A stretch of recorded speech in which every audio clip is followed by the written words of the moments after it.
আসসালামু আলাইকুম সুধী দর্শক, স্বাগত জানাচ্ছি ইউএনএন সংবাদে। আপনাদের সাথে আছি আমি সুবর্ণা রহমান।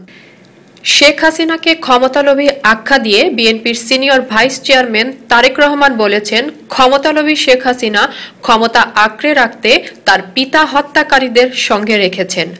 কাউকে দোষারোপ করার আগে মুজিব হত্যার ক্ষেত্র প্রস্তুত করার জন্য সে সময় ইনু বাহিনীর ভূমিকা কি ছিল সেটি তদন্ত করা প্রয়োজন বলে জানান তিনি। লন্ডনের কুইন মেরি ইউনিভার্সিটির লেকচার থিয়েটারে বাংলাদেশ সম্মিলিত পেশাজীবী পরিষদ যুক্তরাজ্য আয়োজিত সেমিনারে প্রধান অতিথির বক্তব্যে তারেক রহমান এসব কথা বলেন। 14 আগস্ট দিবাগত রাত্রে শেখ মুজিব নিজেই 3টি ট্যাঙ্ক নামানোর জন্য অর্ডার দিয়েছিল। আপনারা কি এটি জানেন? শেখ মুজিব নিজেই 3টি ট্যাঙ্ক নামানোর অর্ডার দিয়েছিল। এইটি সম্প্রতি জনাব বিশিষ্ট মুক্তিযোদ্ধা জনাব কাদের সিদ্দিকীর একটি লেখা থেকে এই কথাটি বেরিয়ে এসেছে। কাদের সিদ্দিকী সাহেব নিজেই বলেছেন তার লেখাতে যে শেখ মুজিব কাদের সিদ্দিকী সাহেবকে বলেছিলেন যে আমি এই ইনুদের যে চক্রান্ত, ইনুরা যা সৃষ্টি করতে চাচ্ছে, তৎকালীন জাসদ যা করতে চাচ্ছে শেখ মুজিবের বিরুদ্ধে, সেই ঘটনাগুলো থেকে নিজেকে রক্ষা করার জন্য শেখ মুজিব 3টি ট্যাঙ্ক নামানোর অর্ডার দিয়েছিল। এখন আমরা কি, অর্থাৎ এই ট্যাঙ্কগুলো কিন্তু নেমেছিল শেখ মুজিবের নিজের জ্ঞাতসারে, তার জানার ভিতরে। এখন আমরা যদি প্রশ্ন করি জনাব কাদের সিদ্দিকীর বক্তব্য থেকে যে শেখ মুজিব কি প্রেক্ষাপটে এই ট্যাঙ্কগুলো নামাতে বাধ্য হয়েছিল, শুধু তাই নয়, শেখ মুজিব যেই মানুষগুলোর কারণে বাধ্য হয়ে সেদিন ট্যাঙ্ক নামানোর জন্য পারমিশন দিয়েছিল, যেই লোকগুলো সেই পরিস্থিতিটি শেখ মুজিবের বিরুদ্ধে তৈরি করেছিল, সেই ব্যক্তিগুলোই কিন্তু এখন শেখ হাসিনার আশেপাশে ঘোরাফেরা করছে। তাদের মধ্যেই অনেকে এখন শেখ হাসিনার খুব প্রিয় এবং আস্থাভাজন ব্যক্তি। নিজের লোভের কারণে, ক্ষমতার মোহের কারণে তার পিতার হত্যাকারী এবং তার পিতার হত্যার যারা প্লট তৈরি করেছিল সেই সব ব্যক্তিদের সাথেও সখ্যতা করতে পিছু পা হয় না। একজন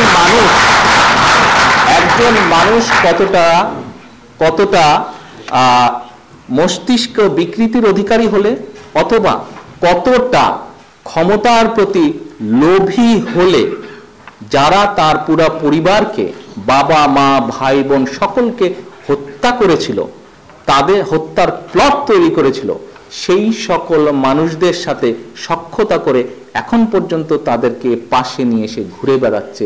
শেখ মুজিব হত্যাকাণ্ডের প্রেক্ষাপট যারা তৈরি করেছিলেন তারাই এখন হাসিনার দলে ও অবৈধ সরকারে রয়েছে বলে আওয়ামী লীগকে কুলাঙ্গারদের দলের সাথে তুলনা করেন তিনি।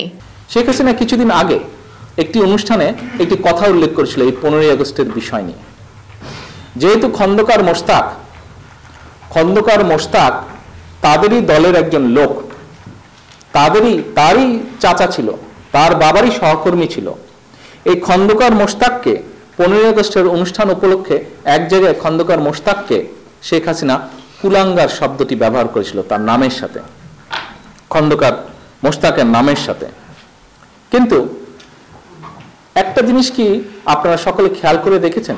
একটু আগে আমি যেই নামগুলো বললাম, যে যেই ব্যক্তিগুলো শেখ মুজিবের হত্যাকাণ্ডের প্লট তৈরি করেছিল, যেই ব্যক্তিগুলো শেখ মুজিবের হত্যাকাণ্ডের পরে বঙ্গভবনে গিয়ে শপথ গ্রহণ করেছিল আওয়ামী লীগের, যে ব্যক্তিরা শেখ মুজিবের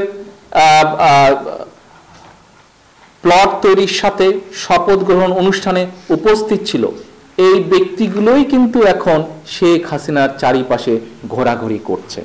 আপনারা নিশ্চয়ই পত্রপত্রিকায় দেখেছেন। তাহলে কি শেখ হাসিনার কথা ধরে আমরা বলতে পারি না যে খন্দকার মোশতাক যদি কুলাঙ্গার হয়, তারই তো সঙ্গীরা হাসিনার আশেপাশে, তাহলে কি আওয়ামী লীগ টোটালি একটা কুলাঙ্গারের দল? বলতে হবে শেখ হাসিনা কুলাঙ্গারদেরই নেত্রী, বা Awami League totally is a দল অফ কুলাঙ্গার। তারেক রহমান বলেন, ঢাকা বিশ্ববিদ্যালয়ের সূর্য সেন হলের সামনে 7 খুনের জন্য দায়ী শেখ মুজিবের ছেলে শেখ কামাল। বাংলাদেশ ব্যাংক ডাকাতির ঘটনাও শেখ কামালের নাম ইতিহাসে লেখা।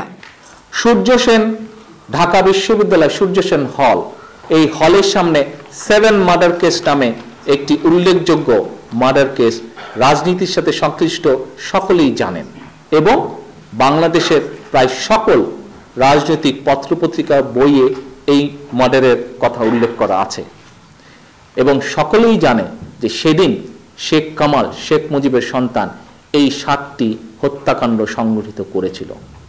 শুধু এটি নয়, বিভিন্ন বইয়ে উল্লেখ আছে শেখ কামাল ব্যাংক ডাকাতির সাথেও বলে জড়িত ছিল। আসুন, তারেক রহমান আরো বলেন, মুজিব হত্যাকাণ্ডের সময় বিএনপি প্রতিষ্ঠিত হয়নি। শেখ মুজিব হত্যার পর জিয়াউর রহমান ক্ষমতায় আসেননি, ক্ষমতায় এসেছিল আওয়ামী লীগ নেতা মুস্তাকের নেতৃত্বে আওয়ামী লীগই।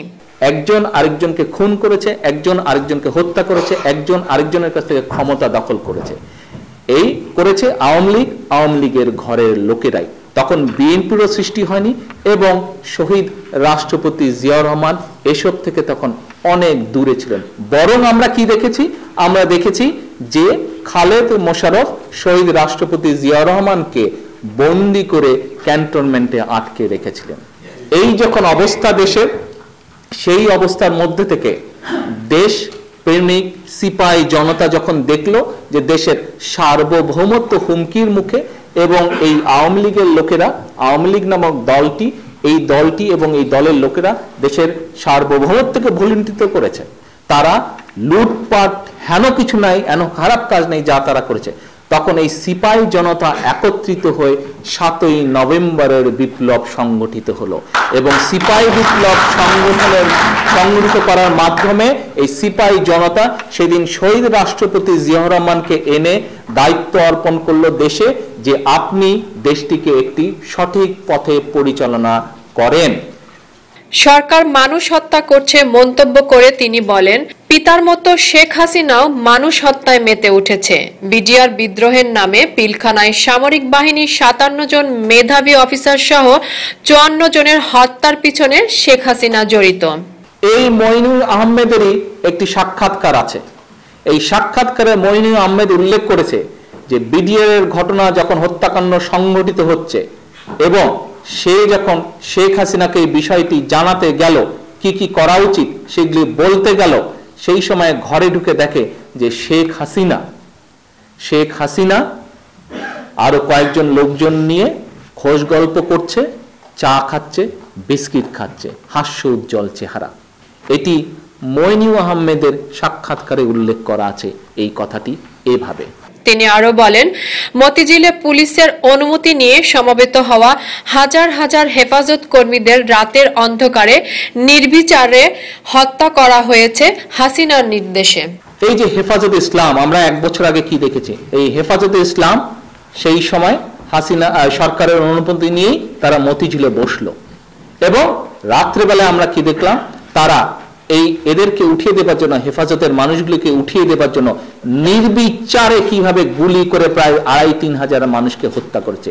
এই হত্যাকাণ্ডের সাথে তো সুধীবৃন্দ এবং উপস্থিত নেতৃবৃন্দ, এই হত্যাকাণ্ডের সাথে তো সরাসরি শেখ হাসিনা জড়িত। কেন? কারণ ইয়াস বললে হবে না, কারণটা বুঝতে হবে। আপনারা যদি ভিডিও ক্লিপিং এ যান, আপনারা যদি সেদিন পরের দিনকার নিউজ পেপারগুলো দেখেন, তাহলে দেখতে পারবেন যে অবৈধ শেখ হাসিনার তৎকালীন অবৈধ স্বরাষ্ট্রমন্ত্রী, যে কিনা বলেছিল ঝাঁকি দিয়ে বলে বিল্ডিং ফেলে দিয়েছে, কিন্তু সেই অবৈধ অপদার্থ মন্ত্রী সেদিন বলেছিল যে তারা যা কিছু করেছে সবকিছু শেখ হাসিনার তত্ত্বাবধানই করেছে।